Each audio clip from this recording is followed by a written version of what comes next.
Hello friends, welcome back to another reaction video. So दोस्तों, आज vlog पे reaction देने से पहले मैं एक खतरनाक पोस्ट पे रिएक्शन देना चाहूँगी, जिस पोस्ट को देख के आप सबकी आंखों से आंसू नहीं थमेंगे। तो आइए पहले वो पोस्ट मैं आप सबको दिखाती हूँ। Every family has a person that breaks the chain of poverty. May you be that blessing to your family. ओ हो। दोस्तों प्लीज़ प्लीज़ प्लीज़ अपना दिल भारी मत कीजिए। ये पोस्ट किसी और का नहीं, ये पोस्ट है डब्बा रानी का, उनकी इंस्टाग्राम स्टोरी पे, जिसमें उन्होंने एक बहुत ही भारी भरकम वर्ड का यूज़ किया है एंड वो वर्ड है poverty. Does she even know the real meaning of poverty? Because इन्होंने जिस तरीके से इस्तेमाल कर लिया, उसे देख के मुझे लगता नहीं कि इनको इस वर्ड का मीनिंग पता भी है। और सारा क्रेडिट इन्होंने यहाँ पे अपने भैया भाभी को दिया है। ओके गुड, दैट्स ग्रेट कि एटलीस्ट आपने अपने भैया भाभी के काम को अप्रिशिएट किया, उनके काम को एक्नॉलेज किया। लेकिन उसके साथ साथ अगर मैं बात करूं तो आपके भैया भाभी से पहले आपके पापा आपके घर को संभालते थे। तो क्या आपके फादर साहब ने आपको एक ऐसी लाइफ दी थी जिस लाइफ के लिए आपने आज तक कभी उनको थैंक यू नहीं बोला? मदहा से भोपाल वो आपको लेके आए, क्या वो उनका एक स्ट्रगल नहीं था? क्या उस स्ट्रगल के लिए उनको कभी एक्नॉलेज नहीं किया जाना चाहिए? या सारी तारीफ़ें और सारा एक्नॉलेज आप सिर्फ अपने भैया भाभी को ही देना चाहती है बिकॉज उन्होंने आप लोगों को एक लग्जरी लाइफ दी? तो क्या लग्जरी लाइफ ही लाइफ में सब कुछ होती है? इसका मतलब तो यही है कि आपको पॉवर्टी का मतलब ही नहीं पता। तो आपको मैं याद दिला देती हूँ पॉवर्टी क्या होती है। पॉवर्टी वो होती है जो अभी थोड़े दिन पहले आप अपने व्लॉग में एक इंसान को फुटपाथ पे सोता हुआ दिखा रही थी और उसे देख के आपके मुंह से निकला कि वाह सुकून की नींद। तो जिस बात को आप सुकून की नींद बोल रही थी उस दिन, आज अचानक से वो आपके लिए पॉवर्टी हो गया, जिसके लिए आप अपने भैया भाभी को थैंक यू कह रही हो, क्योंकि आपके लिए तो वो सुकून की नींद थी। लेकिन जहाँ तक मुझे पता है कि आपके फादर ने आपको इससे कई बेटर लाइफ दी थी और उसी लाइफ के मुताबिक, उसी लाइफ के तहत आप लोग आज इस स्टेज तक पहुँचे हैं। आपकी मम्मी के लिए सूटों की कमी आपके पापा ने तब भी नहीं की थी, आप लोगों के खाने की कमी आपके पापा ने तब भी नहीं की थी। तो फिर आपने किस एहतियात पे इतने बड़े शब्द का उपयोग कर लिया, वो भी अपने स्टोरी पोस्ट में? अब अगर बच्चे ही नालायक निकल जाएं, अगर बच्चे ही लाइफ में कुछ करना ना चाहें, तो उसमें पेरेंट्स की कोई गलती नहीं होती। बिकॉज जो बच्चा करने वाला होता है, तो एक गरीब रिक्शे वाले का बच्चा भी बहुत कुछ कर जाता है। आपने बहुत सारे एग्जाम्पल्स अपने अराउंड सराउंड न्यूज़ में देखे और सुने भी होंगे। करने वाले के अंदर करने की लालसा हो ही जाती है। इसका मतलब ये नहीं कि उठा के अपने पेरेंट्स को ब्लेम कर दिया जाए कि बिकॉज हमारे पेरेंट्स गरीब थे, उन्होंने हमारी ख्वाहिशें पूरी नहीं की, हमारे लिए कुछ कर नहीं पाए।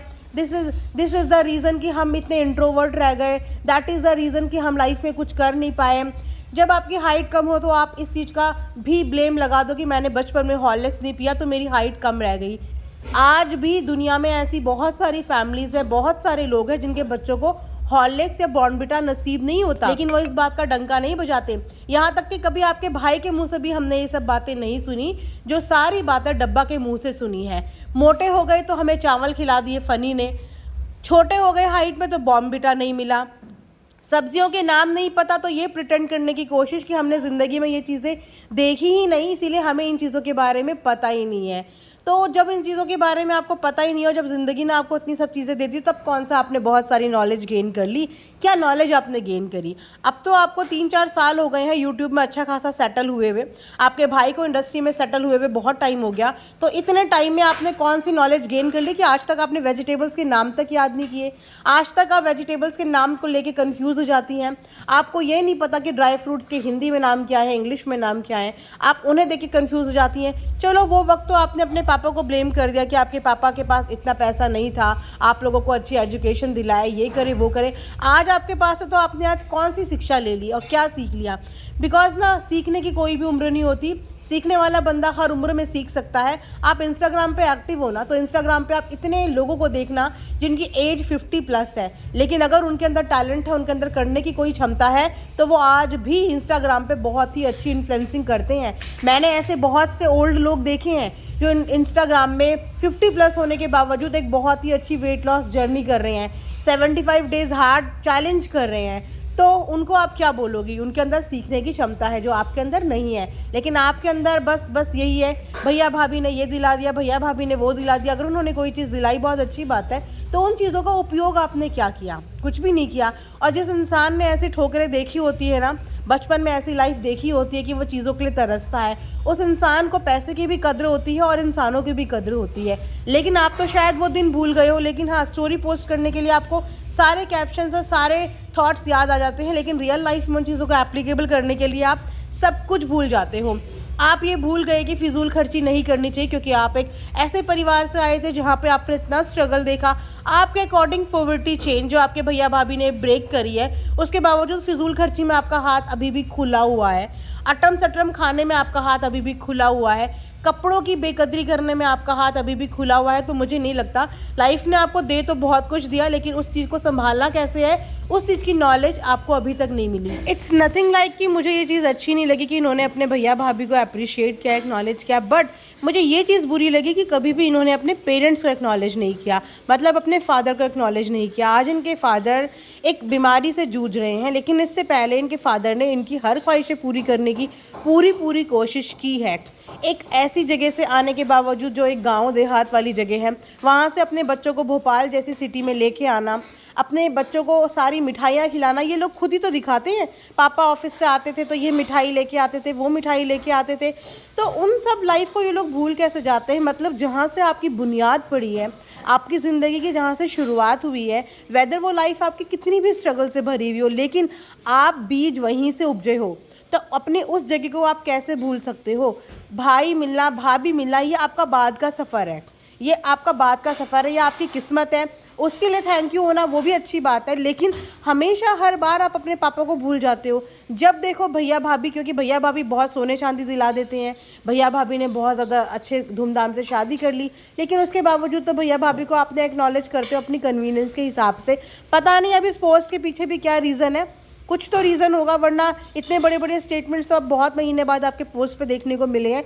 लेकिन मुझे बुरा सिर्फ उस पिता के लिए लगा, जो पिता आज हमें अधिकतर बेड पे लेटे हुए दिखता है, लेकिन अपने टाइम पे उस पिता ने इतनी मेहनत की है कि आप लोगों को यहाँ तक पहुँचाया है। और मैं यही बोलूँगी कि चाहे कोई गरीब बाप हो, चाहे कोई अमीर बाप हो, चाहे कोई कैसा भी बाप हो, लेकिन कोई भी बाप अपने बच्चों के लिए कभी भी कोई कमी नहीं करता।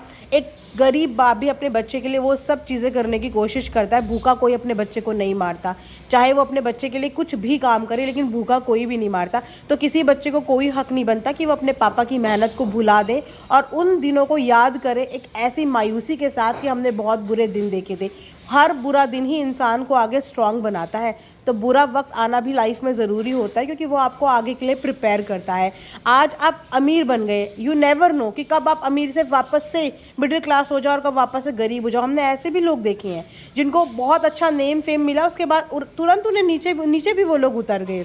तो लाइफ में अप एंड डाउन हमेशा रहते हैं, लेकिन इसका मतलब ये नहीं होता कि आप लाइफ को कर्ज देना शुरू कर दो, या हर चीज़ का ब्लेम किसी और पे डालना शुरू कर दो, या सिर्फ किसी एक ही की तारीफ़ कर दो जो कि आपको लाइफ के इतने एंड में मिला। मतलब 17-18 साल आपने अपनी लाइफ जी ली अपने पापा के बलबूते पे, उसके बाद आपकी लाइफ में कोई आता है, आपके भाई की इनकम शुरू होती है और कोई एंट्री आपकी लाइफ में आती है, और आपने पूरी 17-18 साल की ज़िंदगी भुला के पूरा का पूरा क्रेडिट उन दोनों को दे दिया, बाकी किसी को भी नहीं दिया। चलिए ठीक है, अपनी अपनी मेंटालिटी। मुझे थोड़ा सा ऑकवर्ड लगा because I respect my father a lot.